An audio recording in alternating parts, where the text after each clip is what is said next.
what happens today. Where am I? I don't know. I'm lost in space somewhere. Again, yesterday was a pretty bad day. I just lost the plot. The plot has been lost. It was lost yesterday. So today I'm in another spot where the lot could be lost. I'm in a lot. I'm in a lot. I'm in a spot. Anyway, look at where we are, guys. Look at where we are. You see that sign over there? No. Come on, Tim. Tim, you gotta help me with this one. It's like free. It's like free revenue. Free. You can help me with this one, Tim. Tim. Oh, Tim helps me. Look. It's in focus today. I know why. Because I'm in front of this store right here. That's why. That's why Tim is helping out. Wait a second. While we still have decent focus, let's take a look at what's going on over there. Somebody's working on a really cool thing back there.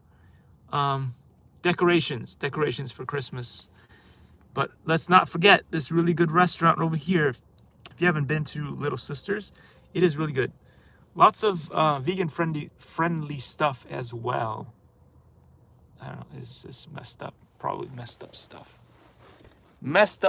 Anyway, from here, there's a few other cool things that you can see. You can see Target. Wait.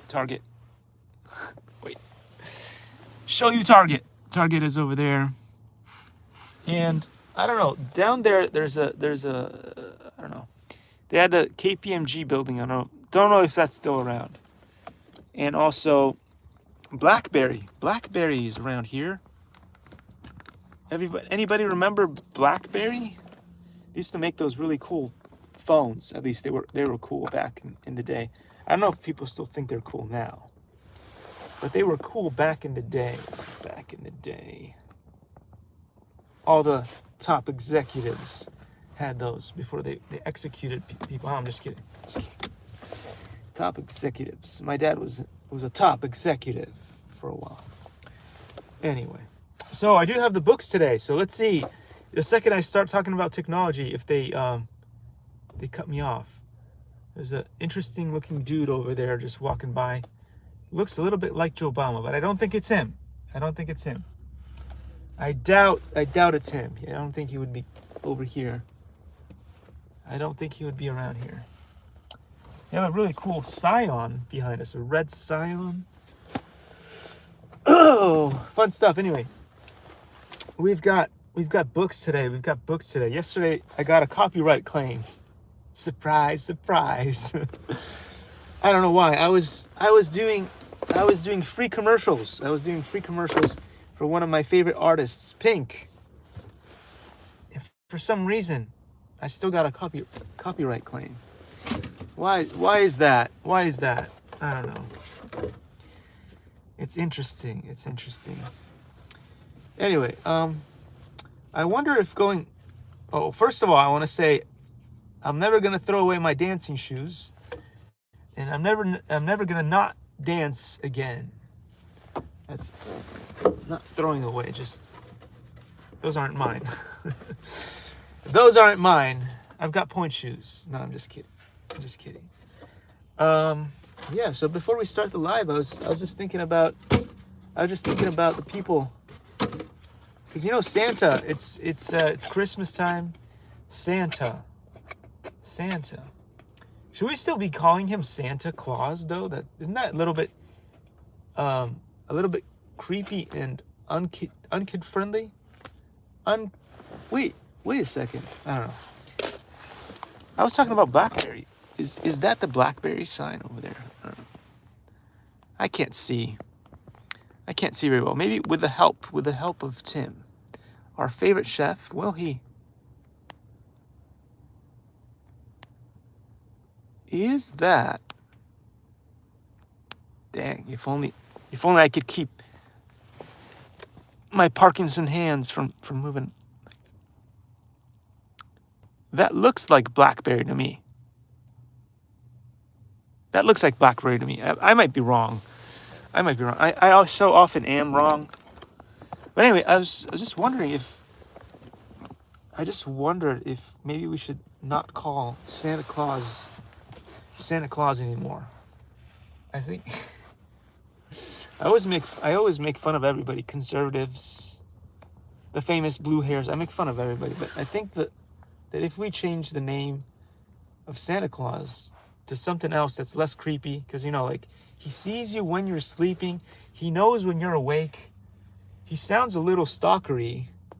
Give me a break. Oh, buddy. Anyway, I was thinking we could go with Santa Baby is pretty good, or Santa Claus. At least it doesn't involve any like sharp stuff, Let's make it kid friendly. Oh, I'm gonna have some fun in the comments later when the people get down and dirty with how dare you? Why would you change Santa's name? We love it creepy just the way it is. It's all about the claws. Very festive. Very festive indeed. Anyway, I was thinking about presents. What would be cool underneath the tree this year? Oh, what could be fun to be found under the Christmas tree this year? I don't know. Oh, I'm gonna have to ask. Well, not Santa, because I'm worried about his claws. So I'm not gonna ask Santa. I'm gonna ask Zuckerberg. Hey, Zuckerberg, Mark, come on, man. Mark, good buddies. How about the Quest 2? The latest and greatest Quest, the one for office people. Can I have that? Can I have that for Christmas? Santa baby. And what about Elon? Elon. All roads go back to Elon. All roads go back to Elon. Hey, listen. I've been waiting a long time for somebody to take over a company and to provide me with one social media platform. Can we have one social media platform that allows you to post videos and get monetized through PayPal? One. Any of them. Any of them at all. It seems like there were some in the past. Let's be honest. There were a couple of platforms in the past that were monetizable. You could put videos on there and you could get money through PayPal. For some reason, PayPal is no longer doing that. So Elon. I mean, it doesn't have to be PayPal. You can make a new PayPal that rips off the concept of PayPal. That's fine. You know, if you can't put PayPal and Twitter, I understand. Maybe there's things going on that won't allow it. But maybe could you just make another PayPal, another system that is that easy to just, because they have things like Paxum and Cosmo Payment, but they just, they're asking for every vital bit of information. I mean, they ask for more information you have to give them more information than you do to the government. And it's like, really? That's not really freedom of, what is it? Freedom of monetization. There. I've created a new thing. Freedom of monetization. There you go. I would like to have freedom of monetization. Maybe that would bring me back to Twitter. And for the love of Pete, I've been locked out of my account on my Twitter account for the longest time. I mean, you've brought back all kinds of scumbags. All kinds of scumbags. I didn't even break a law. I just forgot my password and I can't get into my Twitter account. That'd be a good Christmas gift. PayPal monetization on Twitter. And can I have access to my old account? It's been around for like forever. There are children watching this program right now that are younger than my account on Twitter, and I can't get it back. So, Elon, Santa baby, Santa cutie, I don't know, whatever. Please. So anyway, that's my wish list for this year. That's my wish list for it. It's not a very extensive wish list, but Zuckerberg, come on. You're making the big bucks, man. You're making the big bucks. You've got, how many platforms do you have? You've got WhatsApp, you've got Instagram, you've got Facebook. Dude, just send me a quest. Come on. I will promote it. I will promote it. I don't know that you want me to promote it, but anyway, I'll promote it. I won't lie about it, but I will promote it. I've been promoting this other one. I haven't got anything bad to say about the Quest 2. So, come on, man. And Elon, come on. I'm not even asking for a whole Tesla. You could send me a Tesla, but, you know, it's kind of cheap. It's kind of cheap. All you got to do is, I'd like to have my Twitter account back. It's just like, it's not that hard. And maybe, can we, when I post Twitter, can I get some monetization through PayPal? Oh God. I'm easy to please. So anyway, I'm gonna start talking about this. Let's see how quickly the cloud of death shows up and kills my live stream. Let's see how quickly.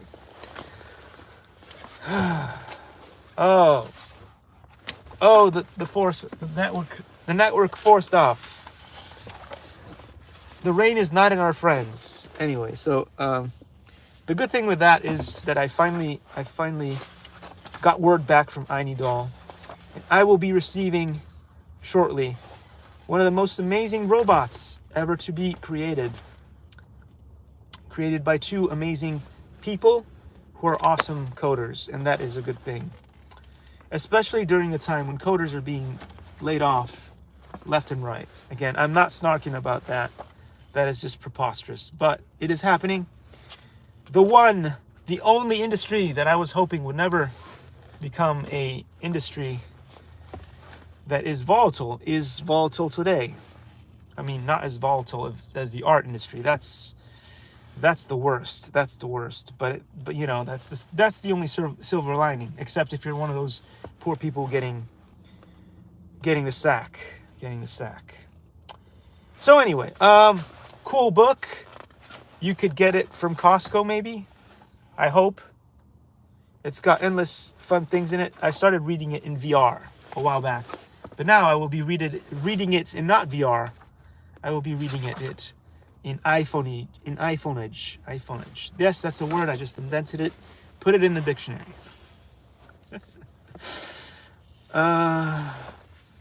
Jack Chaloner. Is it Jack Chaloner? Chaloner. I don't know. Sorry, brah. I don't know how to say it. Staying safe. It is the most important thing when you are doing and dealing with technology. Staying safe.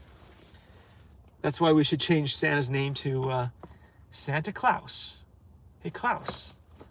Now then they're gonna have issues because it's a German name. You can't have something like Klaus. It's not American enough.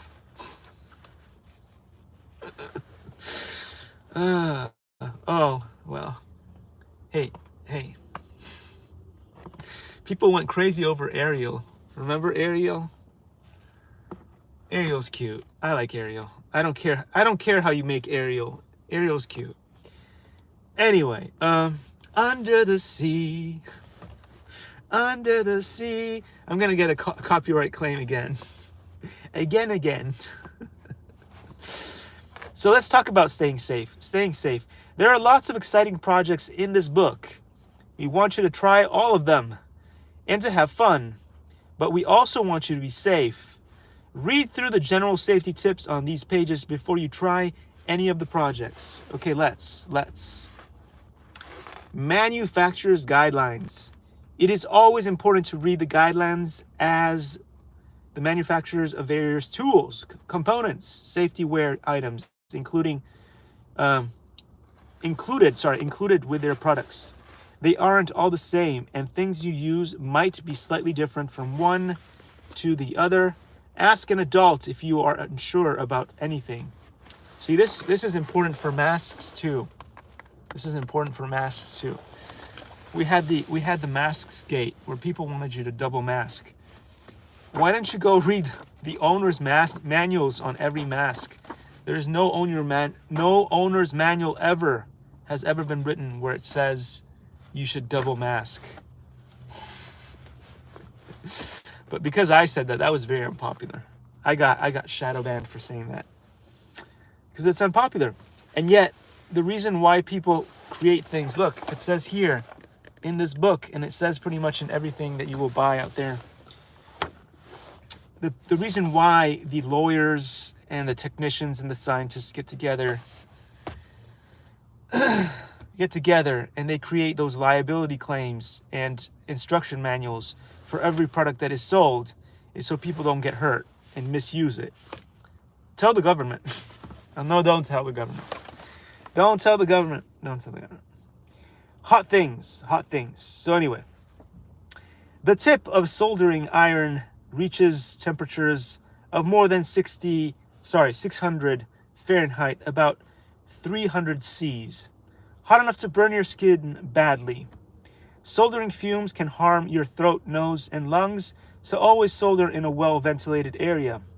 Likewise, a hot glue gun can cause nasty burns, so make sure you don't touch its tip. And always wait for the glue to cool. Finally, be very careful when using a naked flame and heat shrink tubing, as it's easy to set things around you on fire. So come on, guys, let's remember these things. These are 3 tools that I use all the time. And when you see me use these tools all the time on the channel, I do not use them correctly. I'm 40 years old. I don't really care what happens to me, but I do, however, care what happens to you. So use these things in a ventilated area for your own safety. And if you're using it in a kitchen like I do, you probably should be wearing a mask. I don't. I do it wrong. I do it badly. I do it for the purposes of the show. It's hard to do a demonstration while wearing a mask. Can you hear me like, Luke, I am your father's brother, sister, and stuff. So anyway, doesn't work so well when I'm trying to do a YouTube channel stuff. But I would very highly recommend you do it the smart way. Anyway, then it talks about sharp things. The majority of these projects require you to cut, puncture things. Be carefully. With scissors, you utilize knives, saws, drills, as the sharp edges can easily slip and cut you. When making holes in materials, keep your fingers' hair clear of the drill bit when using a drill and the sharp point when using a bradal. I don't know what a bradal is, but I don't know what a bradal is. That's why I bought this book, because it's got a lot of funny things. And it actually explains to me. I've been using all these tools for forever. Excuse me. But I don't necessarily know all the names of these tools that I use and show you guys. So that is why I decided to buy this book. It is highly educational. It talks about safety wear. You should wear safety goggles and a dust mask when soldering, cutting wires, and drilling to protect your eyes, throat from small bits of solder, wire, or other debris that can fly into the air. It's recommended that you wear cut-resistant gloves for cutting, but also for handling sharp things. Possibly gloves that don't catch fire, possibly. I don't know. In some cases, you might need those. I don't use them. I'm bad. I'm unlicensed. There's no license for stupidity. Electrical hazards. The majority of projects in this book involve electricity supplied by batteries. Never put batteries near or in your mouth. Some projects require mains electricity. It is extremely important to check the project instructions carefully and to make sure your wiring is perfect, as power line electricity can cause painful shocks and burns and can even kill you. For both battery and power line projects, disconnect anything that is becoming hot or smoking before checking your wiring. So if you see anything while you're building something and it looks like it's smoking, turn it off. Unplug it for the love of Pete.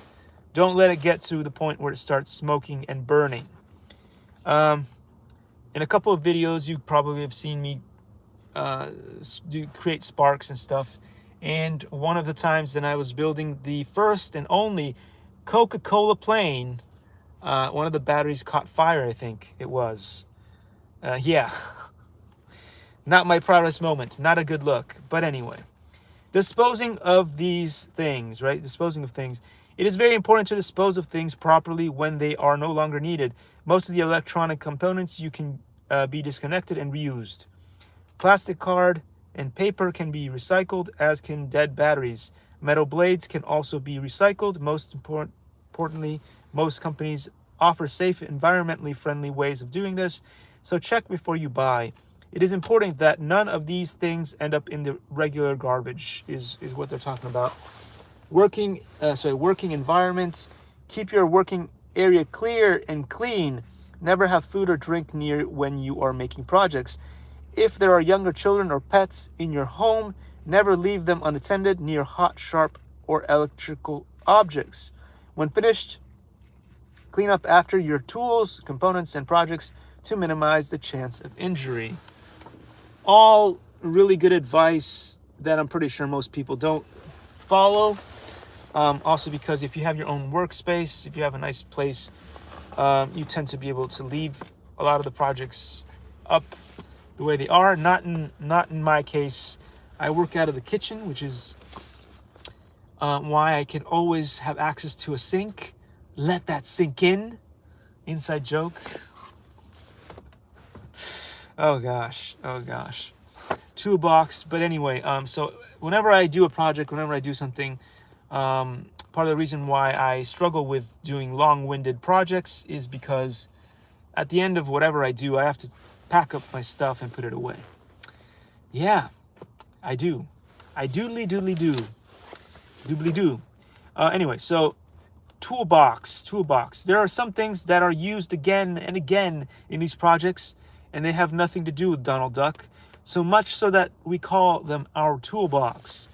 There are mentioned briefly in you will need a section of each project, but here there are with a description of each one. It's a good idea to get an actual toolbox in order to store and organize them properly. I don't have one. I use a bunch of recycled boxes. So yeah, I don't have anything that is that cool like a toolbox. I do have them. I do have one, actually. I'm lying.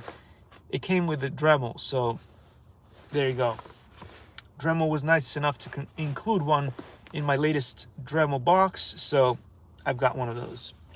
Aside from that, I usually just use recycled boxes. Be careful when putting hot tools away in the paper box, because it could catch fire. No, don't tell children that, because, then they'll do it.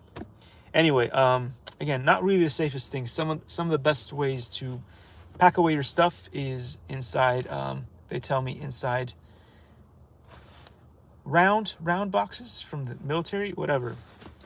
But they tell me that it's especially for batteries and stuff, it's better to punch a hole in the top or leave some kind of way for the box to get ventilation, because sometimes batteries explode, and a metal box with no airflow could explode even worse than, So anyway, science. Squeezing the trigger forces hot liquid glue out of the nozzle at the front of the gun. You guys see me do these projects all the time. You saw me handling the glue gun. Most glue guns come with a nice rubbery bit on the front of your glue gun. It should have one. Mine came off, so mine is extra dangerous. So yeah, I probably should get a new one, but it's me. So then I use it as, in other ways to do stuff, which is probably not the best, but it's cool. Just don't do it. You don't do it. Let the professional idiots do what they do. Hot glue guns dispense hot glue, which helps to stick parts of projects together. They are glue sticks, which are inserted in the back. Again, you guys have seen me use glue guns all the time on the projects. You probably know what they're for.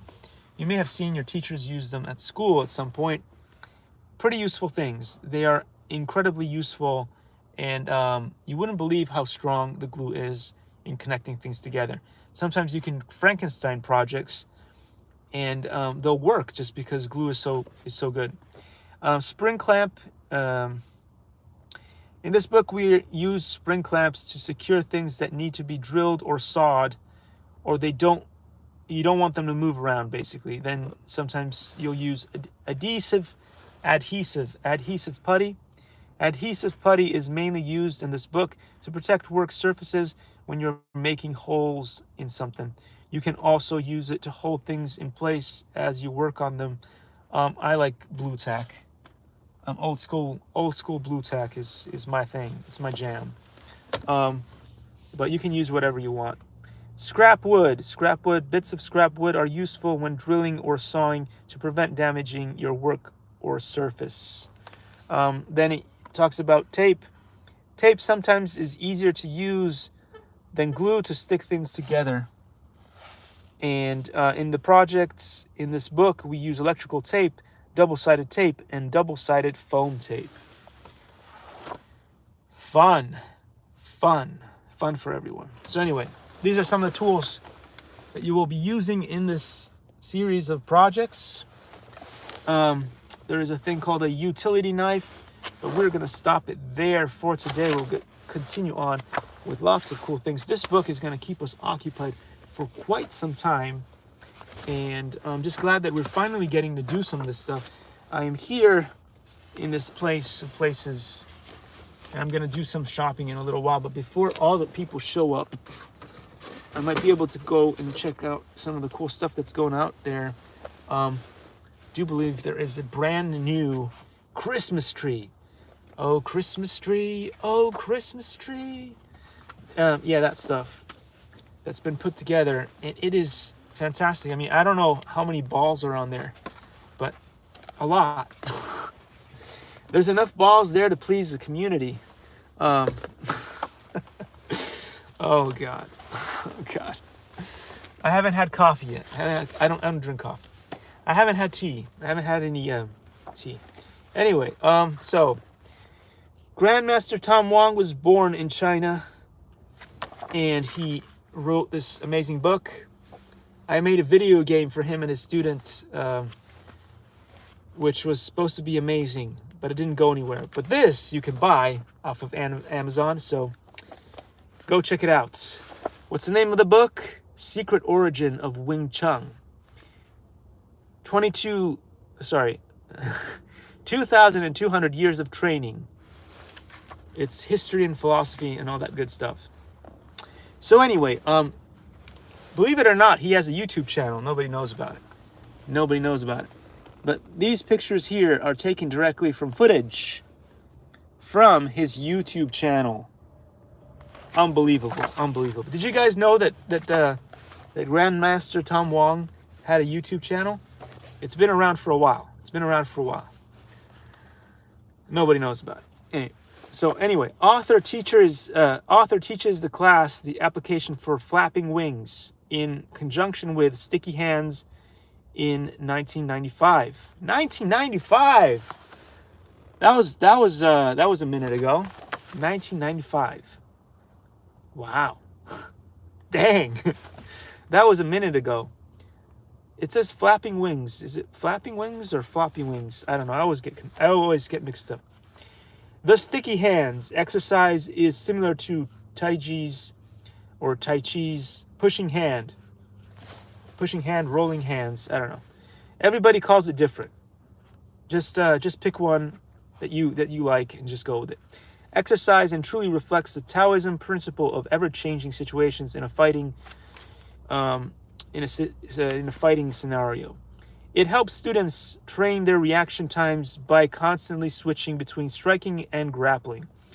It was created so that students could learn to adapt and follow the opponent's ever-changing intentions, openings, and energies while attacking and defending at the same time. Sticky hands is the foundation of the original Aomei Wing Chun. So the point here is that you're playing chess. You're playing chess when you're grappling using the Wing Chun style of Kung Fu. The idea is that every move that you do is both defensive and offensive at the same time. You are both trying to punch your opponent, perhaps, or kick your opponent while blocking at the same time. You are switching your mind into dual mode, if you will, where you're able to do these two things. Again, like most people when they grapple, even after like 50 years of training, they struggle very much with multitasking. If you're punching, you're usually not thinking about blocking. If you're kicking, you're not thinking about punching.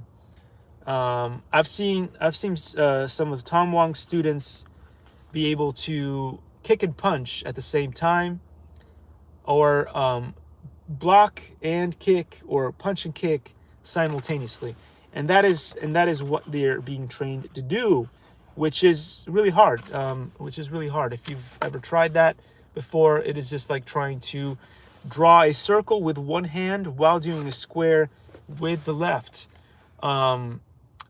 You've got to really, Albert Einstein could do it, no problem, but most people are going to struggle. Like, you could train yourself to do it again, but it's going to take a long time, and most people don't do that. And you find yourself, the first time that I did like a little sparring match with Tom Wong's students, I realized that I was like way out of my league, simply because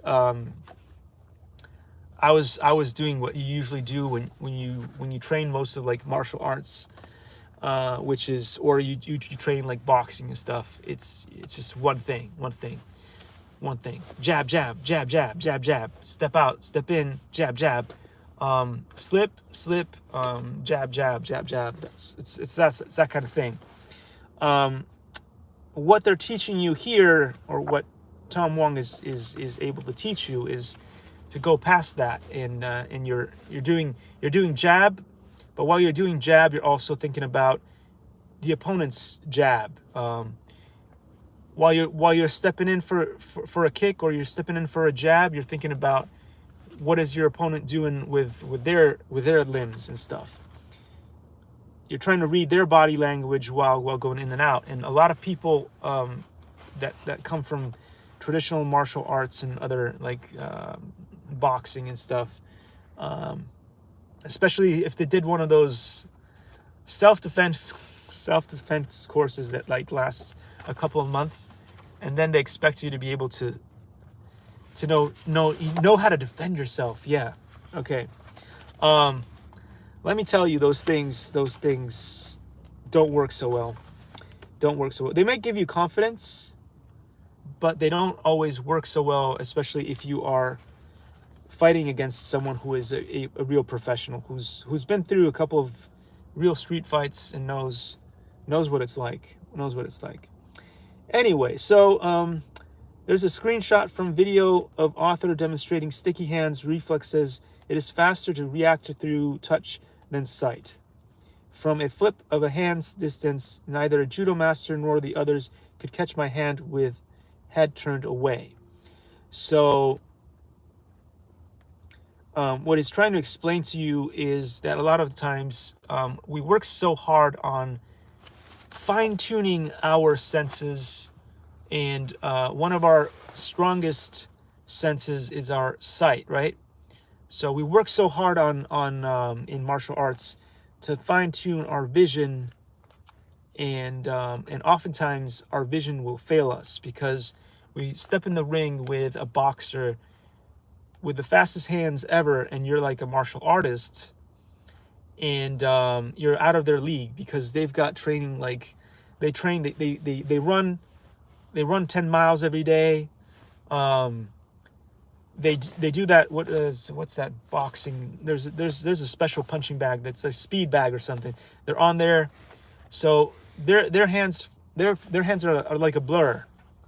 Most karate people and taekwondo people and stuff, their hands are slow. They're really, really, really slow. So how do you bridge the gap between your training and somebody's hands? Well, you can't do it just by looking at someone's hands and saying, well, here comes the punch, and so you're gonna react to that based on your sight. You're gonna lose. So that's one of the things they teach you here in this school, is how to try to bridge that gap and try to figure out how to stop them when their hands are so fast. If you're like a kitten, you're chasing after those hands, good luck. So a screenshot from video of author demonstrating counterattack application while blindfolded. Again, you guys don't have to go by these images here. You could just go to Tom Wong's Wing Chun on YouTube and just watch some of these videos to understand what I'm talking about. I mean, Sifu Grandmaster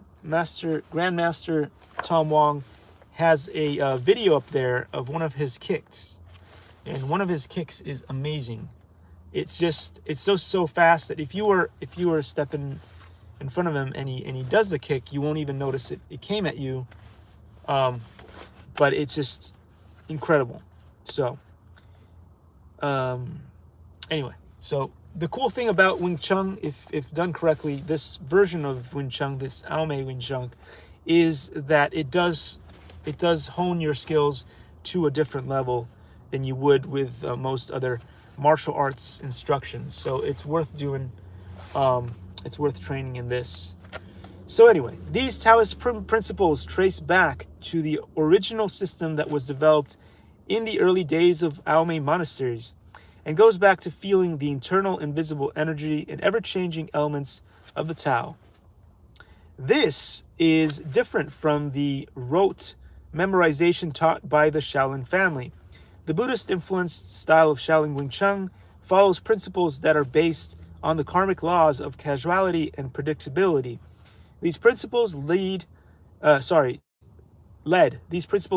monks to believe that all counters attacks can be dissected, predicted, foreseen, and mitigated.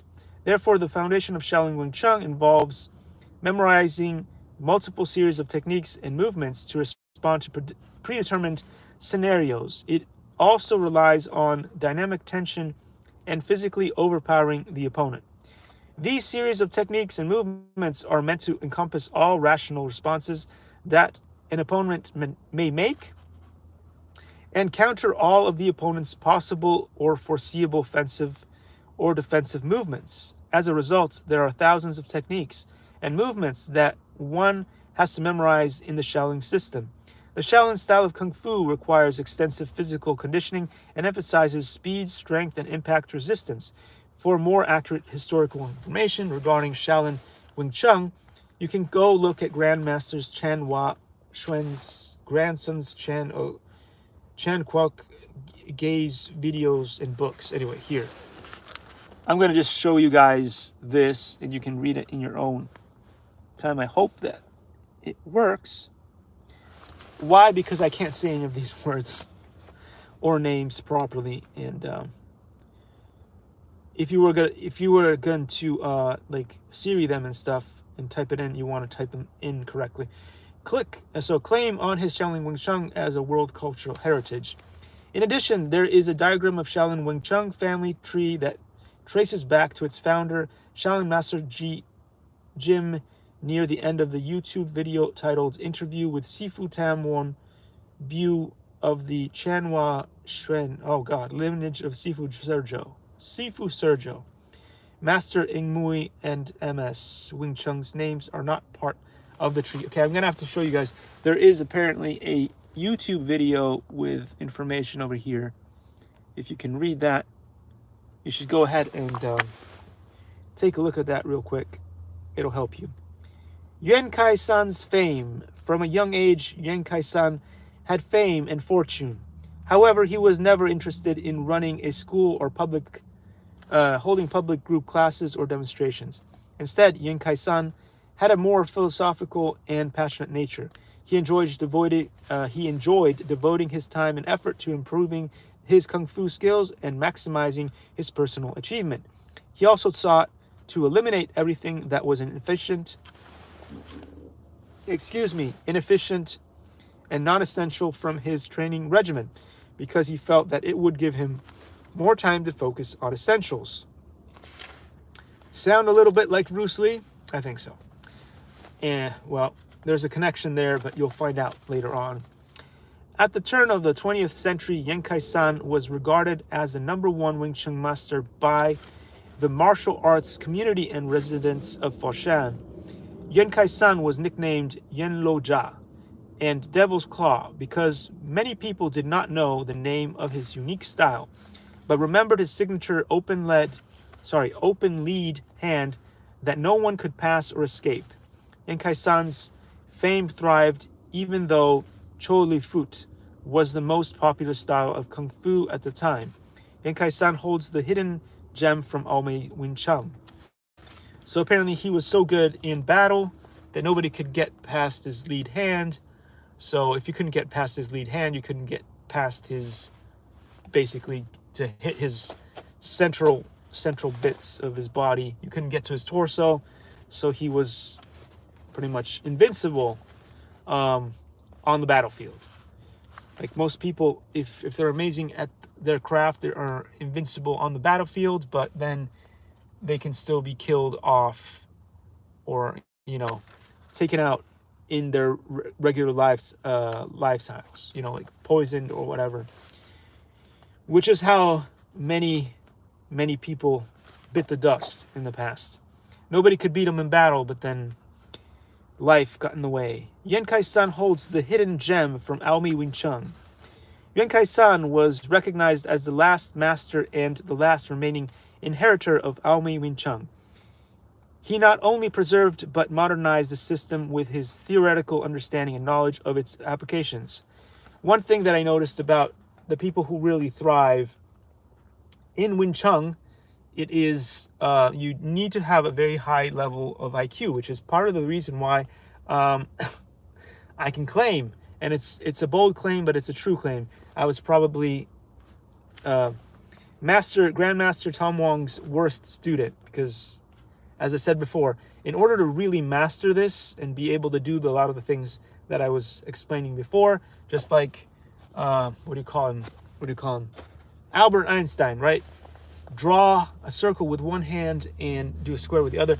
You have to have a very high level of IQ and really, in order to be able to really master the skills that are in this book. These techniques included empty hand techniques, staff usage, darts usage, sword forms, rejuvenation qigong, and red sand palm finger conditioning. Yan Kai-san was held in high esteem, and journalists often wanted to write about him. Likewise, many writers and filmmakers were inspired by his famous duels and techniques. However, these deeds were often not attributed to Yan Kai-san, and he was rarely credited as the inspiration behind those works. So there you go.